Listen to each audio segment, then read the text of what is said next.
நான் பெரும்பாலும் உங்க உரை எப்ப கேட்பேன் தெரியுமா? வீட்டில் பாத்திரம் விளக்குறப்ப தான் கேட்பேன். ஏன்னா நீங்க அந்த பக்கம் ராமாயணம் மகாபாரத பாத்திரங்களை விளக்குவீங்க. பரதன், கும்பகர்ணன், அங்கிட்டு நீங்க பாத்திரம் விளக்குவீங்க, இங்கிட்டு நான் பாத்திரம் விளக்குவேன். என் வேலையும் முடிஞ்சிச்சு, உங்க வேலையும் முடிஞ்சிச்சு. கேட்கவே நல்லா இருந்துச்சு. கொம்பனின் நீதிபதியாக அன்று, கம்பனின் கவி இன்பத்தில் நீதிபதியாக இன்று. கர்ணன் பேச வந்தாலும் சொல்லியிருக்காரு, இது மாத்திரம் நீங்க தீர்ப்பு சொல்லலைன்னா உங்களுக்கு ஆபத்து இருக்குன்ட்டார் அவரு. இந்த பக்கம் வந்தவர், நீங்க கும்பகர்ணனுக்கு தீர்ப்பு சொல்லலைன்னா வீடு போய் சேர. இலங்கை தான் பெருசு நினைச்சுக்கிடாத, கோசலை நாடு அதை விட வளமானது. அங்க விட்டுட்டு இங்க வந்து நிக்கிறேன், எதுக்கு தெரியுமா? ஆவேச ஐயர் பெட்ரோல் பல்க்ல வேலை பார்த்தாருன்னு எழுதி வச்சிருக்காங்க. போற அரங்க அதுக்கு பேரு. பாருங்க, போறவர்கள் அடிக்கப்படாது.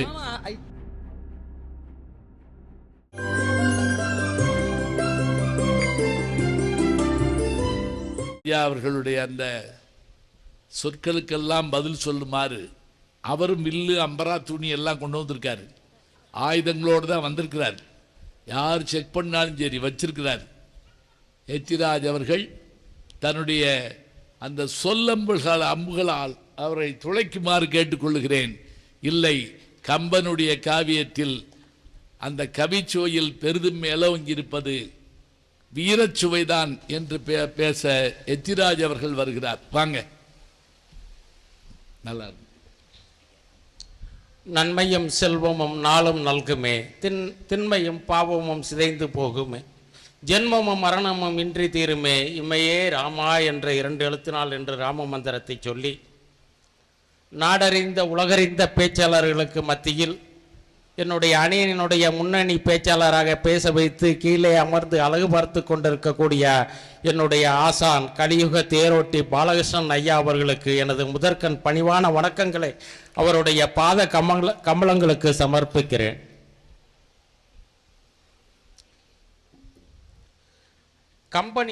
கொம்பனின் நீதிபதியாக அன்று, கம்பனின் கவி இன்பத்தில் நீதிபதியாக இன்று. இப்ப சொல்லுங்க. கொம்பனின் நீதிபதியாக அன்று, கம்பனின் கவி இன்பத்தில் நீதிபதியாக இன்று. கொம்பன் நீதிபதினா தெரியுதா? கொம்பன் ஒரு படம் வந்துச்சுல்ல, அதுல நான் தான் ஜட்ஜி தமிழ்ல. அப்ப கொம்பன்லயும் நீதிபதி, கம்பன்லயும் நீதிபதி, அவ்வளவுதான்.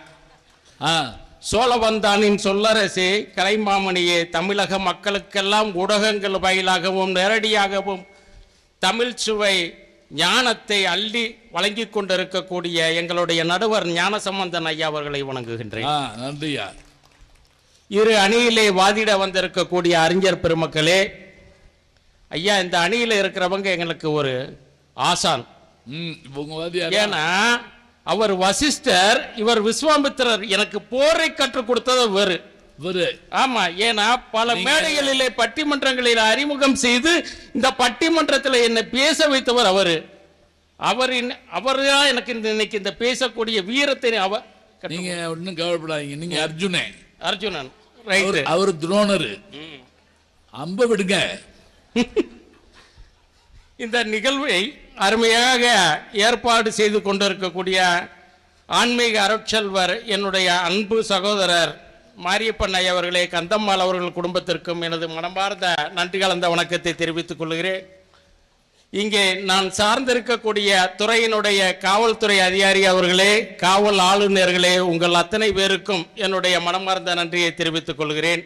இங்கே அழகாக அமர்ந்து இந்த நிகழ்வினை ரசித்துக் கொண்டிருக்கக்கூடிய ஆன்மீக பெரியோர்களே, இலக்கிய சுவைஞர்களே, உங்கள் அத்தனை பேருக்கும் இந்த இனிய இரவு பொழுதிலே என்னுடைய மனமார்ந்த நன்றி கலந்த வணக்கத்தை தெரிவித்துக் கொண்டு, ஐயா, கல் தோன்றா மண் தோன்றா காலத்திலே கூட, கல் தோன்றி மண் தோன்றா காலத்தில் கூட வாளோடு முன் தோன்றிய மூத்த குடி நம்முடைய தமிழ் குடி.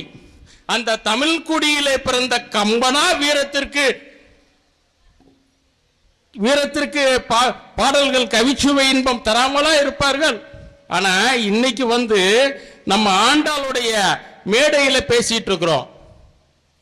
ஆண்டாளும் சீதா பிராட்டியாரும் பூமி தேவியினுடைய அவதாரங்கள், மரப்பணு மாற்றமில்லாத அவதாரங்கள், இருவருமே கருவிலே அவதரிக்காத பூமி தேவியினுடைய அவதாரங்கள். ஆண்டாள் வீரத்தை என்ன சொன்னாங்க? சென்றங்கு தென்னிலங்கை செற்றாய் திரள் போற்றி. 7ஆம் நூற்றாண்டுல சொன்னாங்க. 12ஆம் நூற்றாண்டுல கம்பன் அதை அப்படியே எடுக்கிறாரு. ஏன் தெரியுங்களா ஐயா? கம்பன் 13வது ஆழ்வார் என்று போற்றக்கூடியவர். கம்பனாலும் பாடல் பெற்ற தலம் இத்தலம். கம்பர் இந்த தலத்தை பற்றி பாடி இருக்கிறார்.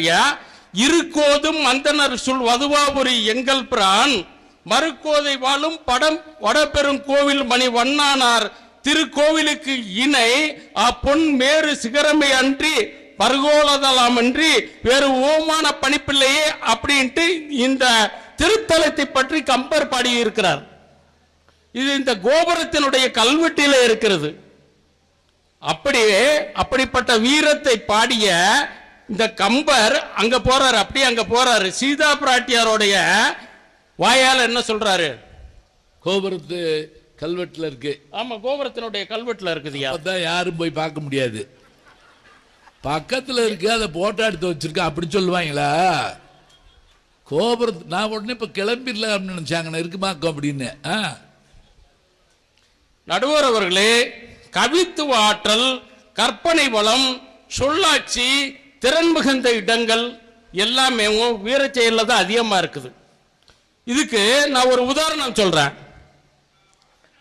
ராமாயணத்தினுடைய கம்பராமாயணத்தினுடைய பெரும்பகுதி யுத்தகாண்டம். கம்பராமாயணத்தினுடைய பெரும்பகுதி யுத்தகாண்டம். இதுவே வீரத்திற்கு ஒரு சாட்சி. யுத்தகாண்டத்திலே 39 படலங்களையும் 4309 பாடல்களையும் கம்பன் படைத்துள்ளார் என்றால் வீரத்திற்கு இதை விட ஒரு சாட்சி வேணுமா? ஆதாரத்தோட சொல்றாரு. அப்படியே நடுவர் அவர்களே, ஒரு செயலை துவங்கும் பொழுதோ அல்லது ஒரு திருமண பத்திரிகை அடிக்கும் பொழுதோ நம்ம என்ன செய்யறோம்? முதல்ல என்ன போடுறோம்?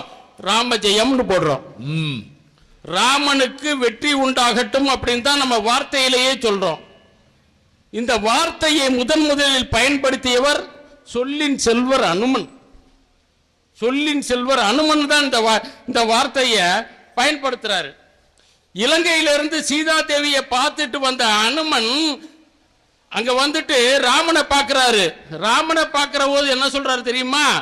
பார்க்கிற போது நான் சீதா தேவியை பார்த்துட்டு வந்துன்னு சொல்லலாம், ஆனா வில் பெரும் தடந்தோல் வீரா அப்படிங்கிறாரு. முதல் வார்த்தை வில் பெரும் தடந்தோல் வீரா வீங்கு நீர் இலங்கை வெற்பில் நற்பெரும் தவத்தாலாய சீதையை கண்டேன் அப்படிங்கிறாரு.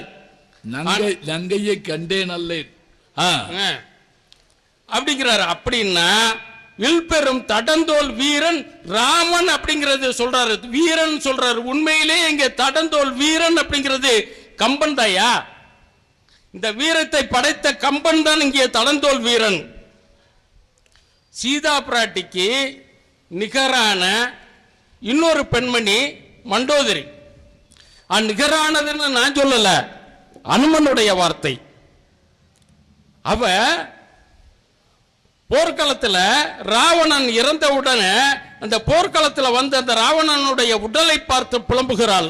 அப்போது அந்த ராவணனுடைய வீரத்தையும் ராமனுடைய வீரத்தையும் அவ சொல்றார். வெள்ளருக்கும் சடைமுடியான் வெறுப்படுத்த திருமேனி. வெள்ளருக்கும் சடைமுடியான் சிவபெருமான் கைலாயமலையே பெயர்த்தெடுத்த வீரன் ராவணன். அப்படிப்பட்ட ராவணன் சொல்றாங்க, வெள்ளருக்கம் சடைமுடியான் வெறுப்படுத்த திருமேனி மேலும் கீழும் எல்லிருக்கம் இடமின்றி உயிரிருக்கும் இடம் நாடி இழைத்தவாறோ கல்லிருக்கும் மலர் கூந்தல் ஜானகியை மனச்சிறையில் கறந்த காதல் உள்ளிருப்பாள் என்று சொல்லி உடல் புகுந்து தடவியதோ ஒருவன் வாலி அப்படிங்கிறாங்க. உடல் புகுந்து தடவியதோ ஒருவன் வாலி அப்படிங்கிறாங்க. அப்படின்னா எல்லாருக்கும் ஒரு அம்பு தான். ஆனா அந்த அம்பு போய் அந்த சீதா பிராட்டியில மனச்சிறையில வச்சிருக்கிறாரு. அது எங்க இருக்குதுன்னு தேடிட்டு இருந்ததாம். அப்படியே அது கண்ணதாசன் பிடிக்கிறாரு பாருங்க. கல்லிருக்கும் கூந்தலினால் உள்ளிருப்பால் என்று சொல்லி பல்லமிடும் ராகவனின் நம்பு, இது பாடல் அல்ல உண்மை என்று நம்பு. கம்பன் எதுவும் மிகைப்படுத்தி பாடல், அப்படியே உண்மையை தான் பாடி இருக்கிறார் அப்படிங்கிறார் கண்ணதாசன், அப்படியே சொல்றாரு. அதே மாதிரி கும்பகர்ணனுடைய வீரத்துக்கு வருவோம். கும்பகர்ணன் என்ன பண்றான்? பயங்கரமான பெரிய உருவம் கும்பகர்ணன். கும்பகர்ணன் என்ன பண்றான்னா, போர்ல சுக்ரீவன் மேல ஒரு சூலத்தை எறிகிறான். அந்த சூலத்தை எறிஞ்ச யாருமே தப்ப முடியாது, அப்படிப்பட்ட ஒரு சூலம். அந்த சூலத்தை சுக்ரீவன் மேல எறிகிற போது அனுமன் அந்த வானத்துல பாய்ந்து வந்து அதை பிடிச்சு ஒடிக்கிறாரு. அப்ப கம்பன் சொல்றாரு, அந்த வீரதை எப்படி இருக்குதுன்னா, பித்தன் வெஞ்சிலையினை இருத்த பேரொளி ஒத்தது சூலம் என்று இற்ற ஓசை அப்படிங்கிறாரு. பித்தன் வெஞ்சிலை இருத்த பேரொளி, அதாவது சீதையை மணக்க சிவதனுசுவை ஓடித்தாங்க பாத்தீங்களா, அந்த சவுண்ட் 3 உலகத்துக்கும் கேட்டிருக்கு, அந்த சத்தம் 3 உலகத்துக்கும் கேட்டிருக்குது. அந்த 3 உலகத்துக்கும் கேட்ட அந்த சத்தத்தை பார்த்து இன்னொரு அவதாரமான பரசுராமனை எழுந்து வந்து என்னுடைய வில்லுக்கும் பதில் சொல்லு நின்னாரு. அது மாதிரி இந்த அனுமன் அந்த ஒடித்த அந்த வேலனுடைய சத்தம் அந்த அளவுக்கு கேட்டிருக்குது. அப்படின்னா பாத்துக்காங்க, எங்க இருந்து முதல்ல இருக்கிற வீரத்தை, எங்க இருந்து இங்க இருக்கிற போர்க்களத்தில் உள்ள வீரத்தை அங்க உள்ள ஒரு வீரத்தோட ஒப்பிட்டு பாடணும்னா அது கம்பனுடைய கவி இன்பம் தான் இருக்கும். அதே மாதிரி தாடையைக்கு ஒரு அம்பு, பரசுராமனுக்கு ஒரு அம்பு, 7 மராமரங்களை துளைத்ததும் ஒரு அம்பு, ஆனால் ராவணனுக்கும் ஒரு அம்பு தான். அதனாலதான் தடவியதோ ஒருவன் வாளின்னு கம்பரை முடிச்சாரு.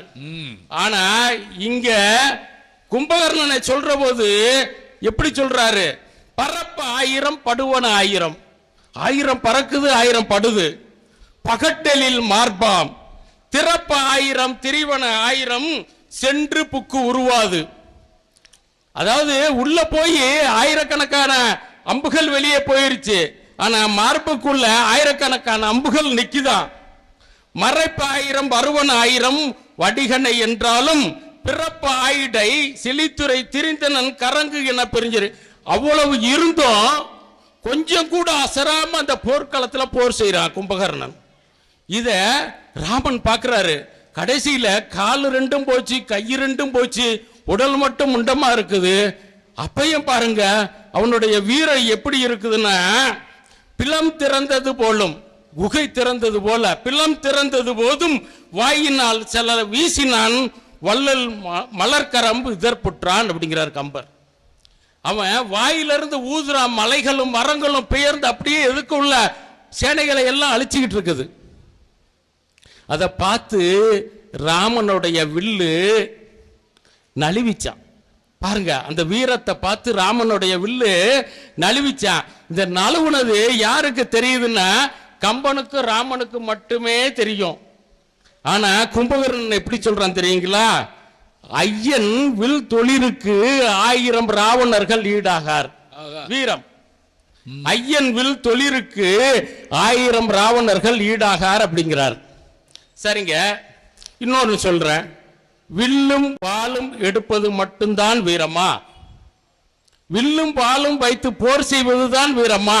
இதையும் தாண்டி ஒரு வீரம் இருக்குது. ஔவையார் சொல்லுவாங்க, 5 புலன்களையும் துறந்தார் தன் வீரமே வீரம்னு சொல்லுவாங்க. ஆலிசூல் உலகெல்லாம் பரதனை ஆள நீ போய் தாளிரும் தடைகள் தாங்கி அருந்தவம் மேற்கொண்டு பூமி வெங்கனம் நல்லில் புண்ணிய துறைகள் ஆடி 7 ஆண்டில் வாயன இயம்பினன் அரசன் அப்படிங்கிறான். அப்ப ராமன் எப்படி இருந்தாரா? ஐயா முடிச்சிடுறேன். அப்ப ராமன் எப்படி இருந்தாரா? ஒப்பதே முன்பு பின்பு அவாசகம் உணர கேட்ட அப்பொழுது அலர்ந்த செந்தாமரையினே வென்றதம்மா அப்படிங்கிறாங்க. பாருங்க, அதுதான் எங்க வீரம். ஒன்றை இழப்பது வீரையா. அதாவது இன்று போய் நாளை வாண்டு போருக்கு அனுப்புறேன், அது அறம் மட்டும் கிடையாது ஐயா, வீரம். ராமனுடைய வீரம் மேலொழுந்து நின்றதுனால் இன்று போய் நாளை வாண்டாரு. அதுதாங்க வீரம். அதாவது வில்லும் பாலும் எடுப்பதும் வீரம், அதை துறப்பதும் வீரம். அதே மாதிரி ஒன்றை மட்டும் 2 வார்த்தைகளால் மட்டும் இந்த கம்பனை சொல்லி நிறைவு பண்ணுகிறேன். வில்லால் இல் கிடைத்தது, வீரத்தால் இல்லறம் கிடைத்தது என்று சொல்லி அருமையான வாய்ப்பளித்தமைக்கு நன்றி கூறி விடைபெறுகிறேன். நன்றி, வணக்கம். ஆகா, அருமை. அண்ணாமலை பல்கலைக்கழக பதிப்பு நீங்க வாங்கணும் தயவு செஞ்சு. இப்ப எல்லாம் இருக்கு, அதெல்லாம் படிக்க நேரம் இல்லைங்க. நாங்கள் கூகுளில் தேடிட்டு போயிடலாம், தேடலாம். ஆனால் அது சரியாக ஏற்றலைன்னு வச்சுக்கோங்க, தப்பு தப்பாக தான் சொல்லுது. ஆவேச ஐயர் பெட்ரோல் பல்கில் வேலை பார்த்தாருன்னு எழுதி வச்சுருக்காங்க. கூகுளில் தேடி பார்த்தா அது பாட்டுக்கு என்னத்தையாவது உளறி இருக்கு. அது உளரல, நம்ம சேர்த்து விட்டோம் அதை. இப்போ 6 பகுதிகளை உடையதுங்க. எது? ராமாயணம், பாலகாண்டம், அயோத்தியகாண்டம், ஆரண்யகாண்டம், கிட்கிந்தா காண்டம், சுந்தரகாண்டம், யுத்தகாண்டம். இந்த பதிப்பில் ஒரு ஆச்சரியம் என்னன்னு கேட்டிங்கன்னா, இந்த முதல் 5 எடுத்துக்கிட்டிங்கன்னா பாலகாண்டம், அயோத்தியகாண்டம், ஆரண்யகாண்டம், கிட்கிந்தகாண்டம், சுந்தரகாண்டம் ஒரு 5 புத்தகம்னா, யுத்தகாண்டம் மட்டும் 6 புத்தகங்க. யுத்தகாண்டம் மட்டும் 6 பகுதியாக போட்டிருக்காங்க அண்ணாமலை பல்கலை. அது எப்படின்னு கேட்குறீங்களா? பாட்டு முதல்ல பிரிக்காமல் இருக்கும். அந்த பிரிக்காமல் இருக்கிற நடையில் தான் அவர் எழுதியிருக்காரு. சந்தம் வெய்யோ நொழி தன்மேனியில் விதிசோதியில் மறைய, அப்போ தான் வரும். அப்படியே படித்தோம்னா வராது. அதனால வெய்யோன் ஒளி தன்மேனியில் அப்படி சொல்கிறோம்ல. இப்போ பிரித்து பிரிக்காமலும் சொல்லிட்டு அடுத்து என்ன தெரியுமா, யார் யார் உரையில் முக்கியமான பகுதி இருக்கா அதை அவ்வளவையும் கொண்டு வந்து போட்டு ஒரு பாட்டுக்கே 2 பக்கம் 3 பக்கமாக வச்சு 10,000 பாட்டுக்கும் இவ்வளோ பெரிய புத்தகம்னா, யுத்த காண்டத்தில் மாத்திரம் 9,000 பாடலா எவ்வளோயா? 4,309. நீங்கள் என்ன வேணாலும் சொல்லுங்க, எனக்கு தெரியாது. 4,309. சரி, இப்போ இவ்வளவு பாட்டு. தோட்டத்தில் பாதி கிணறும்பாங்க நம்ம ஊரில். சில பேர் பெருசாக கிணறு தோண்டி முக்கால் தான் காணி நிலமாக இருக்குமா, அதில் ரொம்ப பிரம்மாண்டமான கிணறு தோண்டி விட்டோம்னா எங்கன்னா போய் விவசாயம் பண்ணுறது? அவ்வளவு இருக்குது யுத்தகாண்டத்தில். இதில் வீரம் உள்ளவர்கள் எல்லாரும் தான். யார் வீரத்தில் குறைச்சது? அந்த ஒடிச்ச சவுண்டை சொல்கிறாரு பாருங்க. அதுவும் பரசுராமரே திருப்பி ஓடியாந்தாராம். அவதாரங்கள் சந்திக்கிற இடம் எதுன்னு பார்த்தீங்கன்னா, ராமன் பரசுராமன் இந்த சிவதனுசை ஒடிச்ச உடனே என்னுடைய வில்லுக்கு பதில் சொல்லணும் வந்து நிற்கிறாரு. அதே மாதிரி கண்ணனும் பலதேவனும் 2 அவதாரங்கள் சந்திக்கிற இடம். கும்பகர்ணனுடைய வீரத்தையும் சொன்னார். கேட்கவே ஆச்சரியமா இருந்தது. அவன் அண்ணனுக்காக தான் சாவம்னு தெரிஞ்சு போருக்கு போனவன் 2 பேர் தாங்க. பாரதத்தில் கர்ணன், ராமாயணத்தில் கும்பகர்ணன். அதில் தான் நாங்கள் பட்டிமன்றம் போடுறப்ப யார் அந்த பாசத்தில் விஞ்சியவன், கர்ணனா கும்பகர்ணனான்னு கேட்போம். ஒரு தடவை எங்கள் பேராசிரியர் கதிசுந்தரம் இருந்தார். அவர் நடுவரை உட்கார்ந்து இருந்திருக்காரு. இதே தலைப்பு, கர்ணனா கும்பகர்ணன். என்னன்னு சொன்னால், அதாவது அதிக இரக்கத்துக்கு உரிய பாத்திரம் எது, கர்ணனா கும்பகர்ணனா? இதுதான் தலைப்பு. கர்ணன் பேச வந்தாலும் சொல்லியிருக்காரு, இது மாத்திரம் நீங்கள் தீர்ப்பு சொல்லலைன்னா உங்களுக்கு ஆபத்து இருக்குன்ட்டார் அவர். இந்த பக்கம் வந்தவர், நீங்கள் கும்பகர்ணனுக்கு தீர்ப்பு சொல்லலைன்னா வீடு போய் சேர மாட்டேங்கன்னு இருக்காரு. நடுவர் சொன்னாராம், இரக்கத்துக்குரிய பாத்திரம் கர்ணனோ கும்பகர்ணனோ இல்லை, நான் தான். உங்ககிட்ட மாட்டிக்கிட்டு இருக்கல, அப்புறம் என்ன செய்யறது? இப்போ நான் அமெரிக்காவுக்கு போயிருந்தப்ப ஜெர்மனில் ஃப்ளைட் மாற வேண்டியிருந்துச்சு. நம்ம ஊரில் சொல்லணும்னா அங்கே போய் அந்த பஸ்ஸை பிடிச்சி போங்க ஏப்போம்ல, அது மாதிரி. அப்போ அப்போ என் நண்பர் ஒருத்தர் என்னை பார்த்துட்டு பேசிக்கிட்டு இருந்தேன். நாங்கள் வரிசையில் நிற்கிறப்ப அழகாக சொன்னாருங்க, உங்களுடைய யூடியூப் சேனல் நான் கேட்டுக்கிட்டே இருப்பேங்க. எப்போன்னா பெரும்பாலும் அங்கெல்லாம் வீட்டு வேலைகளை ஆண்களும் பெண்களும் சேர்ந்து தான் செய்யணும். ஏன்னா 2 பேர் வேலைக்கு போகிறாங்க, 2 பேரும் காரை ஓட்டணும், 2 பேரும் பார்க்கணும். நான் பெரும்பாலும் உங்கள் உரையை எப்போ கேட்பேன் தெரியுமா? வீட்டில் பாத்திரம் விளக்குறப்ப தான் கேட்பேன். ஏன்னா நீங்கள் அந்த பக்கம் ராமாயணம் மகாபாரத பாத்திரங்களை விளக்குவீங்க, பரதன் கும்பகர்ணன். அங்கிட்டு நீங்கள் பாத்திரம் விளக்குவீங்க, இங்கிட்டு நான் பாத்திரம் விளக்குவேன். என் வேலையும் முடிஞ்சிச்சு, உங்கள் வேலையும் முடிஞ்சிச்சு, கேட்கவே நல்லா இருந்துச்சு, பரவாயில்ல நானும் பாத்திரம் விளக்கியிருக்கேன் அப்படின்னு சொல்லி மகிழ்ச்சியாக இருந்தது. ரொம்ப அழகாக சொன்னார். யார் யாருடைய வீரம் அப்படிங்கிறதுக்கு எடுத்துக்காட்டு. வீரம்ங்கிறது யுத்தம் பண்ணுறதுல மட்டும் இல்லை, சும்மா இருந்தாலும் இன்னைக்கு போய் நம்ம விடுவோமா எதிரிய, அவனை விடாமல் விரட்டி போடுறாமோ, எப்பா போயிட்டு நாளைக்கு வா, வந்தாலும் ஜெயிப்பேங்கிறது தான் முக்கியம். நீ நாளைக்கு வந்தாலும் நான் தான் ஜெயிப்பேன், அது ஒரு வீரம் இல்லையா? சொல்லுங்க பார்ப்போம். ரொம்ப அழகாக சொல்லி கதாசுரனுடைய பாட்டு நீங்கள் சொன்னால் நாங்கள் சொல்ல மாட்டோமான்னு சொல்லி அவர் முன்பகுதியை பிரிச்சுக்கிறேன், பின்பகுதியை எவர் பிரிச்சுக்கிட்டு இந்த சொத்தை பிரித்து இது பண்ணுவாங்கல்ல, அது மாதிரி எடுத்துக்கிட்டாங்க. இனிமேல் கண்ணாசன் பாட்டு சொல்லக்கூடாது, சரியா? அவ்வளோதான், தீர்ந்து வச்சு. இப்போ கம்பன் பாட்டுது கண்ணாசன் பாட்டுன்னு தெரியாமல் போயிடுது. இந்த நாங்கள் இப்போ 10 பாட்டில் சிறுபானாற்று படையின்னு ஒரு பகுதி இருக்குதுங்க. அதில் விரலின்னு சொல்லக்கூடிய அந்த பாடினி அவருடைய அழகை பற்றி சொல்கிற போது ஒரு 5-6 வரியில் வர்ணிச்சிருப்பார் வாத்தியார், இவர் எழுதினவர் சிறுபானாற்று படையில். அவருடைய கால் உள்ளங்கால் எவ்வளோ அழகாக இருந்துச்சுன்னு கேட்டால், என்ன உடனே கூட்டிட்டீங்க அப்படின்னு சொன்னோன்னே இன்ன வரைக்கும் சும்மா இருந்தார். அவருடைய உள்ளங்கால் எப்படி இருந்துச்சுன்னா மென்மையாக இருந்துச்சு. இப்படி சொன்னால் போதுமா? பஞ்சு மாதிரி இருந்துச்சு, போதுமா? மல்லிகை ஓடி இழைத்த நாயின் உள்நாக்கு போல இருந்ததா அந்த அவருடைய காலு. ஓடி இழைத்த நாயின் உள்நாக்கு போல. அப்போ எவ்வளவு ஜில்லுன்னு சிவப்பாவா? சரி ரைட்டு, சிவப்பா. அவர் பிடிச்சதை சொல்கிறாரு, நானும் சொல்லிட்டு சரின்ட்டேன். என்னையாச்சு? இது இவ்வளவுதாங்க இருக்கும். ஆனால் பையனை பாடத்தில் இருந்த இது கேட்டோம்னா ஒரு பக்கம் கேள்வி தான் கேட்போம், 6 பக்கம் எழுதிருப்பாங்க.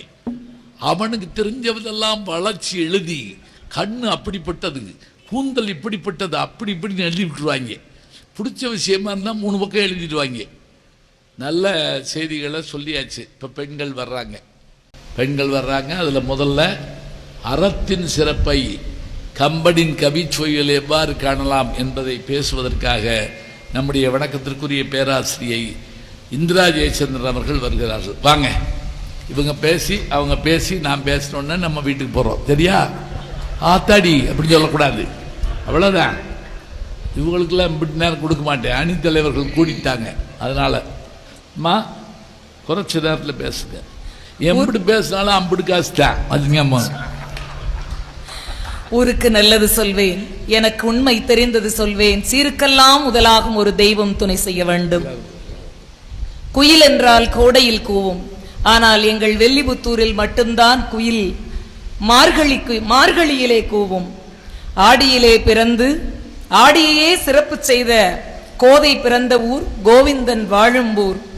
மாலை கட்டி திரு மாலை கட்டி கொண்டவள், தன் மேனி வாசனையால் சீனிவாசனை மயக்கியவள், சூடிக் கொடுத்த சுடற்கொடியாம் ஆண்டாள் நாச்சியாரினுடைய ஆடிப்பூர திருவிழாவிலே அருமையான இந்த நிகழ்வினை ஏற்பாடு செய்திருக்கக்கூடிய கோயில் நிர்வாகத்தை சேர்ந்த அத்துணை பெரியவர்களுக்கும், என்னை போன்ற தமிழ் ஆர்வலர்களை பேச்சாளராக மாற்றிய அன்பிற்கினிய சாரதிக்கு சாரதியாய் இருக்கக்கூடிய, பார்த்த சாரதியினுடைய சாரதியாய் இருக்கக்கூடிய எங்களுடைய தமிழையா சேப்பா ஐயா அவர்களுக்கும், கோசலை நாடுடை வள்ளல் என்று சொல்லுவானே கம்பன், அதுபோல இந்த அருமையான நிகழ்வினை செவிச்செல்வத்தை கொண்டு சேர்க்கக்கூடிய இந்த நிகழ்வினை ஏற்பாடு செய்திருக்கக்கூடிய அன்பிற்கினிய சகோதரர் மாரியப்பனும் அவருடைய துணைவியாருமாக இருக்கக்கூடிய அந்த வள்ளல்களுக்கும், அருமையான இந்த இரவு நேர பட்டிமன்ற பல்கலைக்கழகத்தினுடைய துணைவேந்தராக வீற்றிருக்கக்கூடிய பல்துறை அறிவு சார்ந்த எங்களுடைய நடுவராக இருக்கக்கூடிய பேராசிரியர் ஐயா உள்ளிட்ட பேச்சாளர் பெருமக்களுக்கும், மற்றும் வில்லிபுத்தூரிலே என்னை போல இங்கே வாழக்கூடிய என்னுடைய அன்பிற்கினிய நண்பர்களுக்கும் உற்றார்களுக்கும் அனைவருக்கும் என்னுடைய வணக்கங்களையும் வாழ்த்துக்களையும் தெரிவித்துக் கொள்கின்றேன். நடுவர் அவர்களே, சொல்லுங்கம்மா. ரொம்ப அழகான ஒரு தலைப்பு. அந்த தலைப்பிற்கான ஒரு சின்ன விளக்கமா கம்பன்கிட்ட போகாம கோதையிடம் வருகிறேன். நான் ஒரு ஏன்னா 12ஆம் நூற்றாண்டிலே இருந்த ஆகச் சிறந்த பெண்பாட்கவிஞர் இல்லையா ஆண்டாள். அவளுடைய வரியில் இருந்து ஒரு வரியை கவிதை நயத்துக்கு சொல்லிவிட்டு கம்பன் கவிநயத்திலே அறம் எப்படி ஓங்கி இருந்தது என்பதற்கு இரண்டு காட்சிகளை நீங்கள் மணியை அடிப்பதற்குள் நான் அமர்ந்து விடுகிறேன். இதுதான் பெண்மை. கண்ணனை பேசும்போது ஆண்டாள் சொல்லுகிறாள், ஏறார்ந்த கண்ணி யசோதை இளஞ்சிங்கம் என்று சொல்கிறாள். ஒரே ஒரு வரி. இந்த ஒரு வரிய நான் படிக்கும் போது எனக்கு வேறு பொருள் கிடைக்கிறது. ஐயா பேசி படித்து விளக்கும் போது அவருக்கு வேறு பொருளும் வேறு கருத்தும் இருக்கிறது. ஏர் என்று சொன்னால் அழகு என்று பொருள். ஏன்னா கவிதை நயம்னா கவிதையில் இருக்கக்கூடிய அழகை சொல்ல போறோம். நம்ம ஏர்ன்ற சொல்லுக்கு பாருங்க, தமிழ பசியை தீர்க்கக்கூடிய உழவு கருவிக்கும் ஏர் தான் பேர் வச்சிருக்கான், அழகுக்கும் ஏர் தான் பேரு. அன்பார்ந்தனா அன்பு நிறைந்தன்னு அர்த்தம், ஏறார்ந்தனா அழகு நிறைந்தன்னு அர்த்தம். யசோதையினுடைய கண்ணு அழகா இருக்கான், அவ்வளவுதான். ஏறார்ந்த கண்ணி யசோதையின் இளஞ்சிங்கமான கண்ணன்னு சொல்றா. கண்ணு எப்ப பொண்ணுக்கு அழகா இருக்கும் தெரியுமா? கண்ணு பெருசா இருக்கணும், காதல ஓடிய விழிகளா இருக்கணும், கருவிழிகள் கண்ணங்கரேர்னு இருக்கணும். இப்படி இந்த ரெண்டு குவாலிட்டி இருந்தா கண்ணு அழகா இருக்குன்னு அர்த்தம். யசோதைக்கு ஏன் கண்ணு பெருசா இருந்துச்சு, கருவிழி கண்ணங்கரேர்னு அழகா இருந்துச்சுன்னு சொல்றா தெரியுமா ஆண்டாள்? கண்ணங்கரேர்னு இருக்க அந்த கருவாயனை கிருஷ்ணன்ற வட சொல்லுக்கு கருப்புன்னு அர்த்தம். கிருஷ்ணன்னா கருப்புன்னு அர்த்தம். நீங்க நினைக்கிற கருப்பு இல்ல, கருப்புனா இனிப்புன்னு அர்த்தம். அதனாலதான் கருப்பு கட்டிக்கு இனிப்பு கட்டின்னு பேரு. இனிப்பு கட்டின்னு சொல்றதான் நம்ம கருப்பு கட்டின்னு சொல்லுவோம். ஏதோ கொஞ்சம் நஞ்ச தெரிஞ்சு வச்சிருக்கிறது மறந்து போயிரும் போல் இருக்கு. அவ விடாம பிள்ளைய சேட்டக்காரன் மாயவன் எங்க போறான் எங்க போறான் எங்க போறான், என் பிள்ளை எங்க இருக்குன்னு தேடி கண்ணை விரித்து விரித்து விரித்து தேடியதில் யசோதையின் கண்கள் காதலவோடிய பெரிய கண்ணா ஆயிடுச்சான். அந்த கருப்பா இருக்க அவருடைய அன்பு குழந்தைய உத்து உத்து உத்து பார்த்து அவருடைய கருவிழிகள் கண்ணங்கரேர்னு ஆயிடுச்சான். அதனாலதான் ஆண்டாள் சொல்கிறாள், ஏறார்ந்த கண்ணி யசோதை இளஞ்சிங்கம்னு. ஒரு பாட்டுனா அப்படி இருக்கணும், ஒரு கவிதையினுடைய நயம் என்றால் இப்படி இருக்கணும். இதுதான் கவிதை நயத்துக்கான எடுத்துக்காட்டு. ஆனா இன்னைக்கு குழந்தைங்க என்ன பண்றாங்க, பெரும்பாலும் குழந்தைங்கன்னு பெரிய பழிய தூக்கி அவங்க மேல போடக்கூடாது. நம்மளே ஒரு வேலையை முடிச்சு வீட்டுக்கு வந்தோம்னா அல்லது வீட்டுல வந்தோம்னா ஒரு சாயந்தரம் 4 மணி 4:30 கையில செல்போனை தூக்குறோம்னா 8, 9 மணி வரைக்கும் அசையாம அசரோம வச்சிருக்கோமே. கவிதை நயத்தை புரிந்து கொள்ள வேண்டாமா? செல் பாக்குறது தப்பு இல்லைங்க. இந்த மேடையில ஒரு பாடமா சொல்லிட்டு கவிதை நயத்துக்குள்ள போலான்னு தப்பு இல்லைங்க. குடும்பம் சமூகத்தினுடைய மிகச்சிறிய அமைப்பு. ஆனா குடும்பத்தை விட்டுட்டு சமூக ஊடகங்கள் வாயிலா நம்முடைய வீட்டு குழந்தைகள் நேரடியாக சமூக தொடர்பு கொண்டார்கள் என்றால் இந்த குடும்பத்திலிருந்து கிடைக்க வேண்டிய நல்ல விஷயம் எதுவும் கிடைக்காம போயிடும். கவிதைக்குள்ளே இருக்கக்கூடிய சூட்சுமம் மாதிரி இது. இன்னைக்கு பட்டாபிஷேகம் சொன்னாலும் அவர் அப்படியே இருக்கிறாரு. இல்ல நான் உனக்கு பட்டாபிஷேகம்ல நீ காட்டுக்கு போனாலும் அப்படியே இருக்கிறாரு. சொன்ன அம்மா கிட்ட என்ன சொல்றாரு, மன்னவன் பணி என்றாகி நின் பணி என்றால் மறுப்பனோ அம்மா, நீங்க சொன்னா மாட்டேன்னு சொல்வேனாமா? பின்னவன் பெற்ற செல்வம் நான் பெற்றது இல்லையாமா? இந்த அறம் இருக்குது பாத்தீங்களா, குடும்பத்துக்குள்ள இருக்க வேண்டிய மிக முக்கியமான அறம் குடும்பம், சமூகத்தின் மிகச்சிறிய அமைப்பு. இது சரியா இருந்துச்சுன்னா எல்லாமே சரியா இருக்கும். கம்பன் ஆக சிறந்த கவி கொம்பன். ஐயா சொன்னாங்க ராம ஜெயம், ஜெயம்னா வெற்றி தானே. எத்திராஜ் ஐயா சொன்னாங்க முதலில் அது அனுமன் தானே சொன்னான். வெற்றி என்ற வார்த்தைக்கு வீரம் இல்லாமல் எப்படி வெற்றி வரும் கேட்டீங்கல்ல, நான் சொல்றேன். கம்பராமாயணத்துடைய நோக்கம் என்ன தெரியுமா? அறத்தை தோற்றுவிப்பதும் அறத்தை பரப்புவதும் அறம் வெல்லுவதும் தான். வெல்லணும், வெற்றி தான் தேவை. ஆனா எது வெற்றி அடையணும் தெரியுமா? அறம் வெற்றி அடைய வேண்டும், அவ்வளவுதான். வாழ் உங்களுடையது, வீரம் வாழ், ஆனால் வாளின் கூர்மை அறமாக இருக்க வேண்டும். அப்படி அவ்வளவுதான். அறத்தினுடைய சுவையாக இருக்க வேண்டும். நீங்க சொல்றீங்க யுத்த காண்டத்தை பார்த்தீர்களா, 10,000 பாடல்களில் எவ்வளவுனே 4000 சொச்சம் அப்படி வச்சுக்கிறோம். வச்சுக்கோங்க சொச்சம். எனக்கு சொச்சம் எனக்கு 300 எத்தனைன்னு தெரியல, அது எனக்கும் தெரியல, விடுங்க பரவாயில்ல. விட மாட்டாரு 4309 சொல்லு அப்படிங்கிறாரு. கூடவே உட்கார்ந்து எழுதினாரு. நான் கேக்குறேன், ஒவ்வொரு வரிக்குள்ளையும் பாருங்களேன். அவர் சொன்னார்ல, அன்னை சொல்றாருல, இன்று போய் போருக்கு நாளை வா என சொன்னாரு ராமன் சொன்னார். நீங்க இந்த நடுவுல இருக்க ஒரு வரியை மட்டும் எடுத்து வச்சுக்கிறாதீங்க. அதுக்கு முன்னாடி ஒரு வரி சொல்றாரு, ஆளையா உனக்கு அமைந்த நம் ஆறுதம் அடைந்த பூளையாயின கண்டனைங்கிறாரு. அந்த வரிதான் முக்கியம். அந்த வரிதான் இந்த கவிதைக்கு, இந்த செய்யுளுக்கு அழகு சேர்ப்பது, நயம் கொடுப்பது இந்த ஒரு வரிதான். ஆலையா உனக்கு அமைந்தனா? ராவணா, நீ எவ்வளவு பெரிய அரியணையில உட்கார்ந்து இருந்தவன். உன்னுடைய அதிகாரம் என்ன? உன்னுடைய வரபலம் என்ன? உன் ஆள் அம்பு சேனை என்ன? எல்லாம் நீ கொண்ட ஒரே ஒரு கெட்ட விஷயத்தினால மாருதம் அரைந்த பூளைனா, பூளைனா கொட்டை இல்லாத மென்மையான பஞ்சு, இலவம் பஞ்சு. அது மட்டும் இல்ல, இந்த தைப்பொங்கலுக்கு ஒரு பூ வைப்போம் தெரியுமா, அதுக்கு பேரே பூளைப்பூ. கண்ணுப்புள்ள செடி. அதான் அந்த மாங்குளையும் கண்ணுப்புள்ள செடியும் வப்பம் பாத்தீங்களா, அந்த அர்த்தம் தான். அது தைப்பொங்கலுக்கு காஞ்சி போச்சுன்னா காத்துல பறக்கும். ஒரு காற்றுக்கு எப்படி காய்ந்த பூளை பஞ்சு பஞ்சா போயிருமோ அது மாதிரி உன் ஆள் அம்பு சேனை அதிகாரம் உன் வரம் உன் பராக்கிரமம் மொத்தமும் போயிருச்சடா. நீ வச்சிருந்த ஒரு கெட்ட குணத்தினாலன்னு சொல்லி போர் நடக்கிற இடத்துல யுத்த காண்டத்துல எதிரிக்கு முன்னாடி நின்று அறம் பேச முடியும் என்று சொன்னால் இந்த கவிதையினுடைய நலம் இந்த வரிகளுக்குள்ளதாங்க இருக்குது. இந்த வரிகளுக்குள்ள இருக்கு. அம்புட்டு அழிஞ்சு வச்சப்பான்னு சொல்லிட்டு அப்புறமா சொல்றாரு, இன்று போய் போருக்கு நாளை வாவன நல்கினன் நாகிலங்கமுங்கின் வாழைதாவரும் கோசல நாடுடைய வள்ளல். நீ பெருசா நினைச்சுக்கிடாத, இலங்கை தான் பெருசு நினைச்சுக்கிடாத, கோசலை நாடு அதை விட வளமானது. அங்க விட்டுட்டு இங்க வந்து நிக்கிறேன் எதுக்கு தெரியுமா? அறத்தை வெல்ல வைக்க வேண்டும் என்பதற்காக. வள்ளுவர் ரொம்ப அழகா சொல்லுவார். ஒவ்வொரு விஷயத்தையும் ஐயா கூட சொன்னாங்க, கம்பன் சங்கத்தில இருந்து எடுத்துக்கிட்டான்னு நிறைய வந்து திருவள்ளுவர் இருந்து எடுத்துக்கிட்டாருங்கிற அவரு. ஒரு கல்வி, ஒரு செவிச்செல்வம் இருக்குன்னு சொன்னாங்கல்ல ஐயா, சொன்னாங்களே பைக்ல இருந்து எடுக்கிறாங்க, இதெல்லாம் கம்பன் இருந்து எடுத்தா கணாசன் எடுத்தேன். ஒரு படிக்கிறது, ஒரு கல்வி அறம் என்பது எப்படி இருக்கணும் தெரியுமா? வள்ளுவர் சொல்றாரு, செவிக்கு உணவு இல்லாத போது சிறிது வயிற்றுக்கு மீயப்படுங்கிறாரு. படிக்கிற படிப்பை என்ன சொல்றாரு? காதுக்கு கொடுக்கிற சாப்பாடு சொன்னாரு வள்ளுவர்.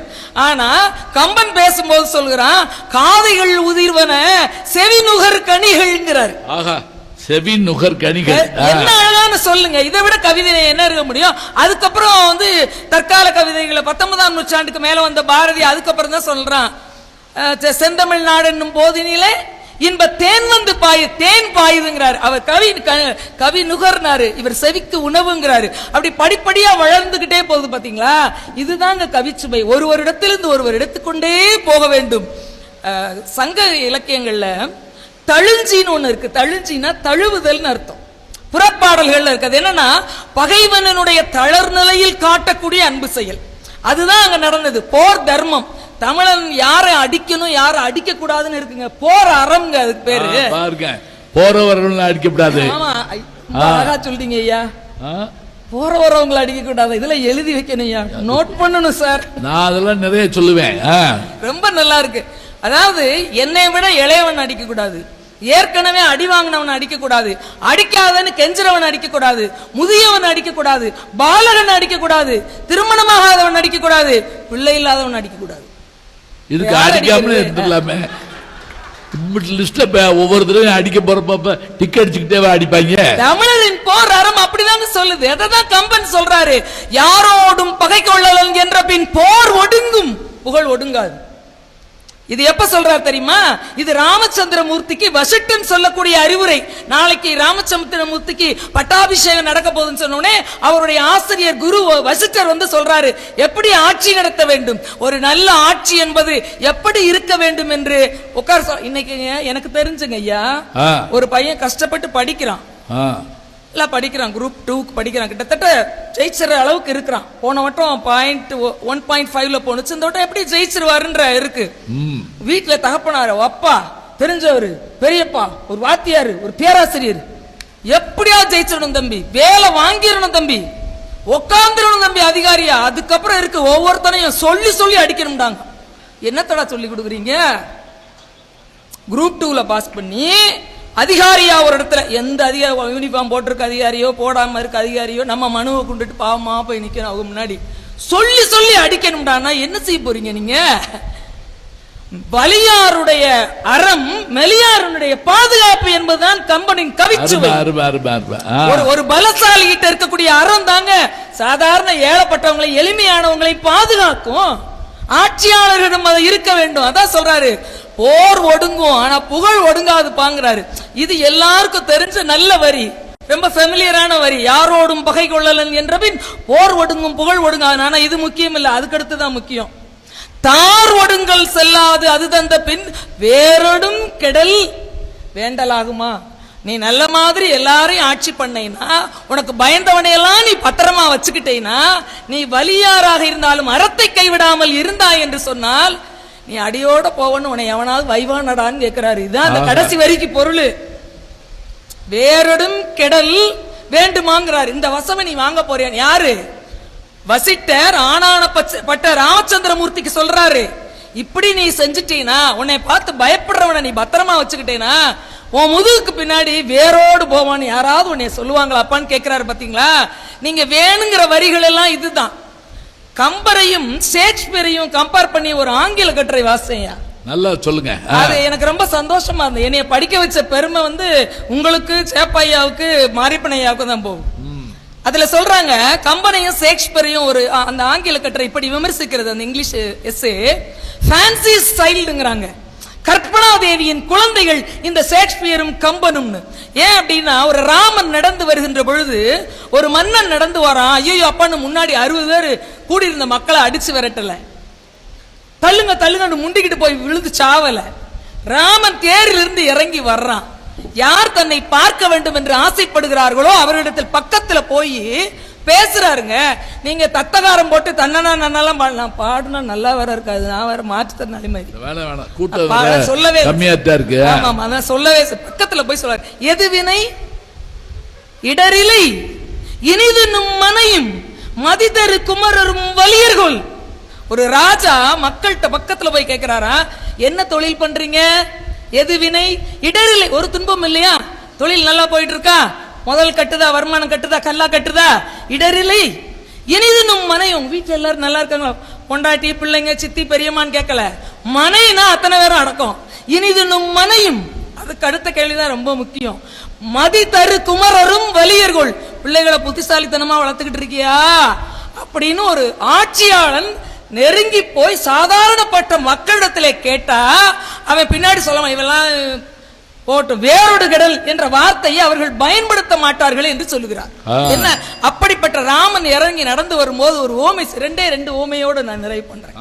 அப்ப சொல்றாரு, இருகை வேளத்து ராமன் வந்தான்ற. வேளம்னா யானை, ஆண் யானை. நடையிலே நடை அழகுல கூடியது எது தெரியுமா? யானை நடக்கும் போது பார்க்கணுங்க, அம்ட்டு அழகா இருக்கும். என்ன அழகுனா, எந்த மிருகங்களுக்கும் விலங்குகளுக்கும் இல்லாத ஒரு அமைப்பு அதனுடைய துதிக்கைக்கு இருக்கு.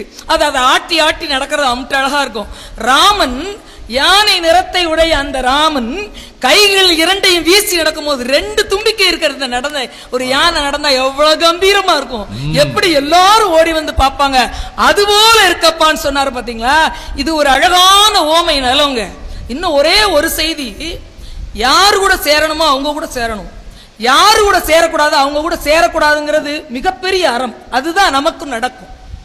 ஒரு மாயமானாக வரான் மாரீசன்.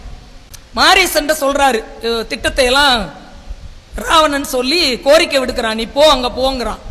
அப்ப அவனுடைய மனநிலைமை எப்படி இருக்குங்கிறத சொல்றாரு பாருங்க கம்பர். ஆழ்குழி நீர் நஞ்சு உச்சுளி மீனின் அடுக்குருவான்ங்கிறார். ஆழமான குழிக்குள்ள இருக்கக்கூடிய வாழக்கூடிய மீன் அது விஷம் சந்தோஷமா இருக்கும், ஒரு தொந்தரவு இல்லாம. அந்த ஆழ்குழிக்குள்ள இருக்கக்கூடிய தண்ணிக்குள்ள எவனாவது கொஞ்சோண்டு விஷத்தை கலந்துட்டா என்ன ஆகும்? மீன் உள்ள இருந்தாலும் சாவும், விஷத்தண்ணிக்கு பயந்து போய் வெளியே வந்தாலும் செத்துரும் இல்லையா? ஆழ்குழி நஞ்சு உற்று மீனின் நடுக்குற்றான்றாரு. அந்த மீன் எப்படி கிடுகிடுகிடு நடுங்குமா, அது மாதிரி பயமா இருக்கடா. ஓம் பேச்ச கேட்டு ராமலட்சுமணர்களை ஏமாத்த மானா போகாட்டி நீ கொன்றுவ. மாயமானா போனா ராமலட்சுமருடைய அந்த ராமச்சந்திரமூர்த்தியினுடைய கோதண்டத்துக்கு நான் தப்ப மாட்டேன், நான் என்ன பண்ணுவேன்னு ஒரு மனசு மாரீசனுக்கு கிட்டு கிட்டு கிட்டு கிட்டு நடுங்குச்சான். அதை எழுதி முடிக்கும் போது எனக்கு இப்படி தோன்றுகிறது, தண்ணீரை விஷமாக்காதீங்க, தண்ணீரை பத்திரப்படுத்துங்க. ஆழ்குழாய் குணர் நம்மளுக்கு இருக்கு போரு, நம்ம வாங்கியிருக்கோம் 2 சென்ட் அல்லது 10 சென்ட்னு துளையா போட்டு ஏன் தண்ணி நான் பில் கரண்ட் பில் கட்டுறேன்னு போடாதீங்க. ஒழுகுகின்ற தண்ணீரை அடக்கின்றதும் அழுகின்ற குழந்தையினுடைய கண்ணீரை துடக்கின்றதும் ஒண்ணு. பாடல் வாயிலாக இந்த கவிதையும் இந்த அறிவையும் நாம் எடுத்துக்கொள்ள வேண்டும் என்று நான் நினைக்கிறேன். கம்பனுடைய கவிதை ஒரு மிகப்பெரிய உணர்ச்சி கோபுரம். அவர் ஒரு சௌந்தரிய ஞானியாக நான் பார்க்கிறேன். பாரதி சொன்னது போல கம்பனின் கவியெல்லாம் நான் என்று சொல்கிறான். அந்த கவிதையினுடைய உணர்ச்சி கோபுரத்தின் உச்சியிலே தாண்டவமிடுவது வீரமல்ல, அறத்தேவதை தான், தர்மதேவதை தான் தாண்டவம் இடுகிறாள். அந்த கவிச்சுவை தான் சிறப்பாக இருக்கிறது என்று கூறி வாய்ப்பளித்த நல்லவர்களுக்கு நன்றி பாராட்டி விடைபெறுகிறேன். நன்றி. ரொம்ப அழகா சொல்ல வேண்டிய விஷயத்தை சுருக்கமா எல்லாரும் உணரும் வண்ணம் சொல்லி, வீரம்னா எப்படிப்பட்டது, யாரும் அடிக்கலாம்னு ஒரு பட்டியல் கொடுத்தாங்க பாருங்க, எப்படி இருக்கு பாருங்க. நம்ம எல்லாரோடையும் போய் சண்டை போடுறோம், அதுலயும் அவன் பலம் இல்லாதவன் தெரிஞ்சா அவன் அடிக்கக்கூடாது. ரொம்ப ஆச்சரியம் என்ன தெரியுங்களா, வலிமை உள்ளவர்கள் தாங்க பொறுமையா இருப்பாங்க. 6 பேக்ஸ் உள்ளவன் அவன்பாட்டுக்கு அலைவான், இருமுனா செத்து போறவே அவன்கிட்ட போய் ஒம்பளுப்பான். பார்த்துருக்கீங்களா? நாங்கள் காரில் போகிறப்ப என் கூட ஒரு டிரைவர் இருந்தார் முந்தி. அவர் இந்த ரோட்டை சில சமயம் வயசான கிழவியை கிராஸ் பண்ணுறப்ப சொல்லுவார், ஐயா இவங்களையெல்லாம் கார் அடிக்க வேணாம், ஹார்ன் அடித்தாலே விழுந்துருவாங்க. கார் அடிக்க வேண்டாமா, ஹார்ன் அடித்தாலே பொத்துன்னு விழுகும். அப்படி உண்டு. அப்படி மெலிந்தவர்களை அவங்களுக்கெல்லாம் என்ன வேணும், நமக்கு அந்த வலியவன் துணை நிற்கிறான். ஒரு படத்தில் சசிகுமார் சொல்லுவார், ஆன பலமாக படைச்சதே மென்மையான பெண்மையை காப்பாற்றுறதுக்கு தாண்டா அப்படின்னு ஒரு வார்த்தை சொல்கிறப்ப நமக்கே சந்தோஷமாக இருக்கும். ரொம்ப அருமையான விஷயத்தை சொன்னாங்க. ஏறார்ந்த கண்ணி, அழகான விஷயம். ஞாபகம் வச்சுக்கங்க. அது ஏன் அந்த கண் அழகு தெரியுமா, அழகான பொருளை பார்த்து பார்த்து அந்த கண்ணு அழகாச்சான். அதுதான் உண்மை. அழகான பொருளை பார்த்துக்கிட்டே இருந்தா. இது யாரு, உரையாசிரியர்கள் சொல்றதுங்க. நீங்க இதெல்லாம் படிக்கணும். நம்பிள்ளை ஈடு அப்படிம்பாங்க. ஈடுக்கு இணையாக ஈடு இணை எதுவுமே இல்லை. அதாவது ஆண்டாளுடைய பாட்டுக்கு மாத்திரம் ஏன் நாராயணன் அப்படி இறங்கி வருவார்னா, மற்றவர்களெல்லாம் ஆண் பிள்ளை, இவள் பெண் பிள்ளை என்பது பள்ளமடைத்து அப்படிம்பாரு. தண்ணி பள்ளத்தை நோக்கி பாய்வதை போல அவருடைய கவிதை அப்படியே ஈர்க்குமா. அந்த மாதிரி கடவுள் மறுப்பு இயக்கத்தை சேர்ந்த பாரதிதாசன் கூட ஆண்டாளையும் குமரகுருபரனையும் மறுக்கலைங்க. நீ தமிழ் படிக்கணும்னா நீ என்ன செய்ய, கட்டாயமாக ஆண்டாளுடைய பாசுரங்களை படி. சொல்லுவாங்கல்ல எப்படி, அதாவது ஐயைந்தும் ஐந்தும் அறியாத மானுடரை வையம் சுமப்பது வம்பு, பாதகங்கள் தீர்க்கும் பரமனடி காட்டும் வேதங்கள் அனைத்திற்கும் வித்தாகும் எது, கோதை தமிழ். ஐயைந்தும் ஐந்தும் அறியாத மானுடரை வையம் சுமப்பது வம்பு. அருமையாக அந்த கண்ணழகை பற்றி சொல்லி, அப்படியான கண்ணழகுடைய கண்ணபெருமான் ஆண்டாள் பாசுரங்கள்ல இருந்தே எடுத்து பல செய்திகளை எடுத்து சொன்னாங்க. நியாயம் தர்மம்னா என்ன அப்படிங்கிறதும், மற்றவர்கள் வாழ்த்துறது தான் அறம், போன பிறகு வையறது இல்லை, இருக்கிற போதே வாழ்த்துறோம் அந்த அறம். அதுபோக அந்த போயிட்டு இருக்க தேரை விட்டு இறங்கி பொதுமக்கள்கிட்ட பேசுதல். சாதாரணமாக நினைச்சு பாருங்க, மந்திரி வர்றாரு நின்றுகிட்டு இருக்கப்ப திடீர்னு ஒரு கார் காணா போயிட்டார் மையை. எப்போ வந்தார் எப்போ போனார் நமக்கு தெரியாது. அம்மா மின்னல் அப்படிங்கிற மாதிரி மறைஞ்சிருவாங்க. ஆனால் இங்கே அப்படி இல்லை. இறங்கி எப்படி இருக்கீங்க, உங்களுக்கு ஒன்றும் சிரமம் இல்லையே, வீட்டில் பிள்ளைய பரவாயில்ல, இவ்வளவும் பேசுவதற்கு வழி இருக்குன்னா, எங்கள் ஊரில் சாமி வந்துருச்சா அப்படின்னு சொல்லுவோம்ல, அது மாதிரி சாமி வந்துடும். நாங்கள் உற்சவரை பார்க்கலேன்னு கவலைப்பட்டுக்கிட்டு இருந்தோம். உற்சவர் வந்துடுவார். அவர் எதுக்கு வர்றாருன்னா, நல்லா பேசுகிறாங்களா இல்லையான்னு பார்க்க வர்றாரு. அதுக்கு தான் கோதை நாச்சியார் வீதி உலா வந்த பிறகு மீண்டும் அவர்கள் திருக்கோவிலுக்கு எழுந்தருளி இருக்கிறார்கள். அவர்களை காணுகிற வாய்ப்பு நம் கண்களுக்கு நம் தமிழால் கிடைத்தது என்று நாம் பெருமை நினைத்து, இல்லைன்னா நேரம் எல்லாரும் தூங்கிட்டு இருப்போம், வேற ஏதாவது யோசிச்சுக்கிட்டு இருப்போம்.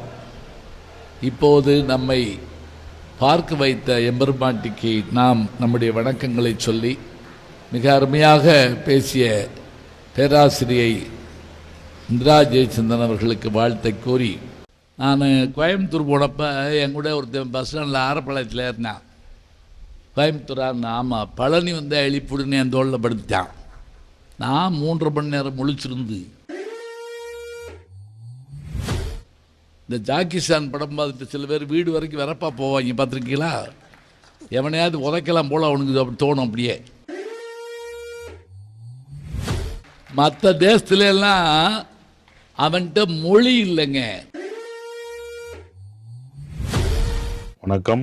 ஜி ஞானசம்பந்தன் யூடியூப் சேனல் பாருங்கள். உங்களை தேடியே உங்கள் வீட்டுக்கு வருது. கேட்காம ஒரு விஷயம் உங்களை தேடி வருது பாருங்கள், அதை பிடிச்சி வச்சுக்கோங்க. நம்முடைய யூடியூப் சேனலை சேர்ந்து Instagram, Facebook, Twitter, blog, WhatsApp channel என்று அத்தனையிலும் நான் முன்தொடர்ந்து செல்கிறேன். நீங்கள் பின்தொடர்ந்து வாருங்கள்.